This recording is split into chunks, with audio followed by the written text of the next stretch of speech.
So that was a bit of improvising on a hip hop theme. It's only fairly recent, I would say, within the last probably 10 years that hip hop drumming has been played live. The reason that this works as a timeline from the Amen break is because the Amen break significantly was used by the very first innovators of hip hop.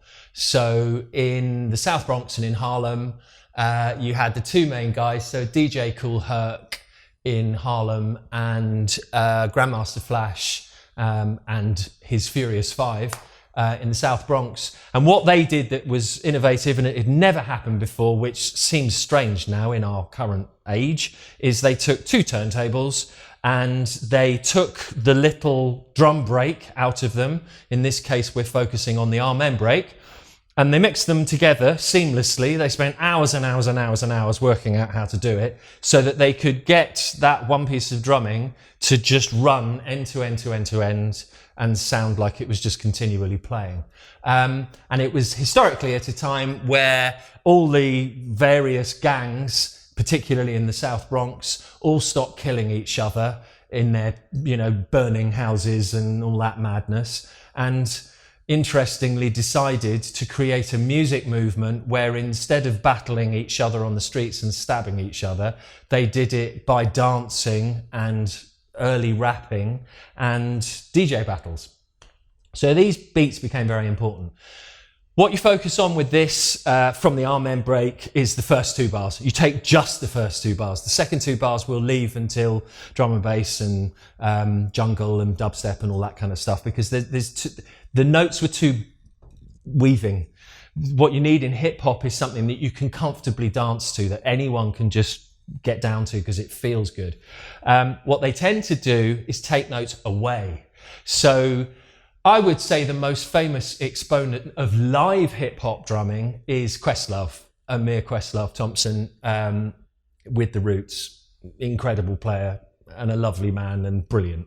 And if you really listen to what he does, he takes a lot of notes away. For a start, he only really plays with hi-hat, snare drum, bass drum, ride cymbal, floor tom. I think he's got a crash. That's it. I mean, he'd laugh at this. This is far too much stuff for him. So we're just going to take the first bar. I'll do exactly what I did in the last video. Slow it down. It is slowed down anyway, where the Amen break in its original form is about 120. With hip hop, you do tend to slow it down. I mean, there are some faster hip hop tunes, but this one's normally somewhere around sort of 85 to 90, something like that. And it feels better at that speed, I think. I'm using the acrylic on this. I'm trying to use all three and they all give me different pitches, but I like the acrylic for this. So I'll just do it again and show you just a little tiny section of what I'm doing. And then I'll explain a couple of little tricks, little tools, little sort of behind the curtain moments where you can sort of steal that, steal that, steal that, make it your own, and Bob's your uncle. There's hip hop. So here we go.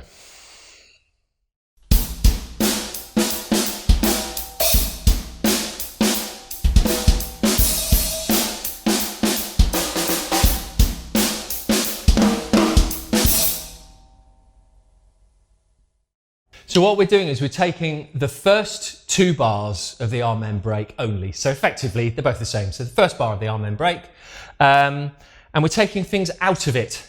So the first thing that I've noticed that gets taken away from it when you start using it in a live hip hop drumming context is the 16th note double. The key double that we're going to be using on drum and bass, jungle, dubstep, and on. You don't really use that on this. You actually replace it often by just using the offbeat.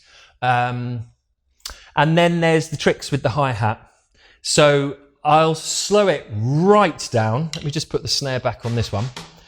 I'll slow it right down and so you can see how it breaks up into parts. And then I'll show you three tricks to open it out.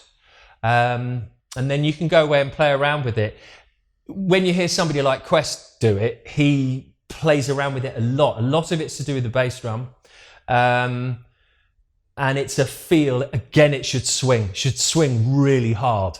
So that because people want to dance to this. You know, it's, you know, men and women in a field in, I don't know, a park in Harlem or, you know, Brooklyn or something, and they're all getting down. Imagine that.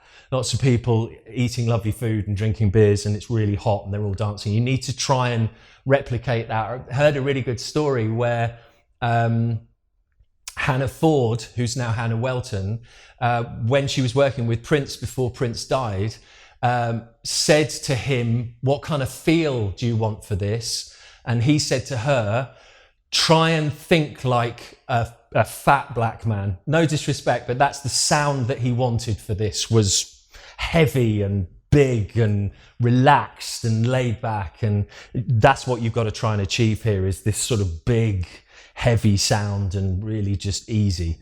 So, really slowly here.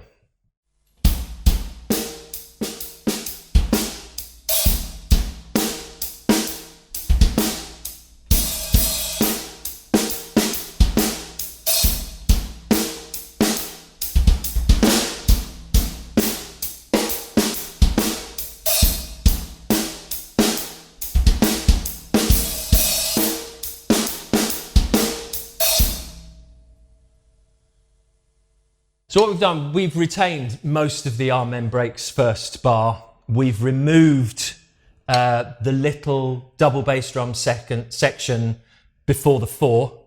And then the hi-hat pieces, very important in hip hop to emphasize the 1 and the and of 1. They've often got the double downbeat at the front, like it is here.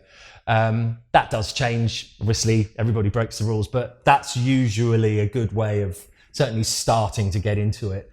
The other thing is the offbeat snare at the end that I was mentioning in the Amen Break, which is so important for a funk feel.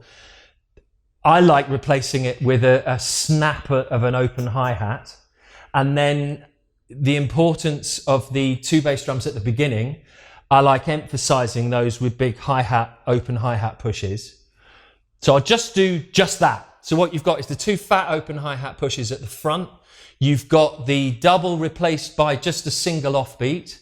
And you've got the offbeat snare drum at the back replaced by a snap with my left hand on the hi-hat. And I do, because of the shape of these 3 snares, I go down through it just because it feels nice. I wouldn't ever put all 3 of these ideas at once in the same bar. I'd never do that. It tends to be less is more with hip hop. But I will do it in this case so you can see all of them at the same time.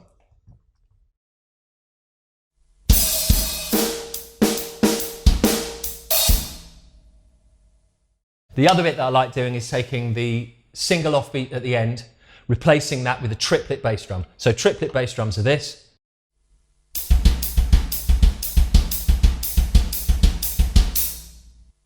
So if the hi-hat's playing 8th notes, which it is in this case, that's 16th note triplet doubles. We're just going to use one of those every 4 bars, 2 bars, however you feel it. Less is more all the time with the hip hop stuff.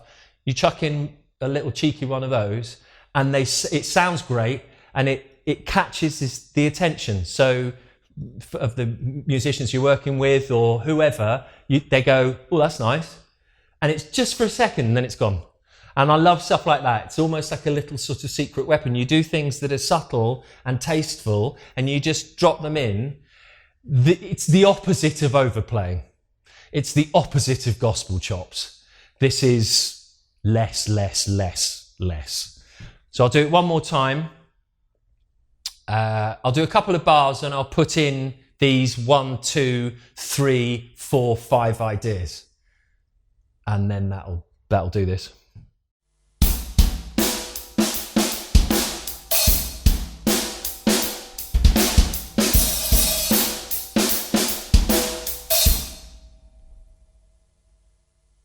So that covers all those little tricks, all those little ideas, which you can play around with and get a feel for how to use them.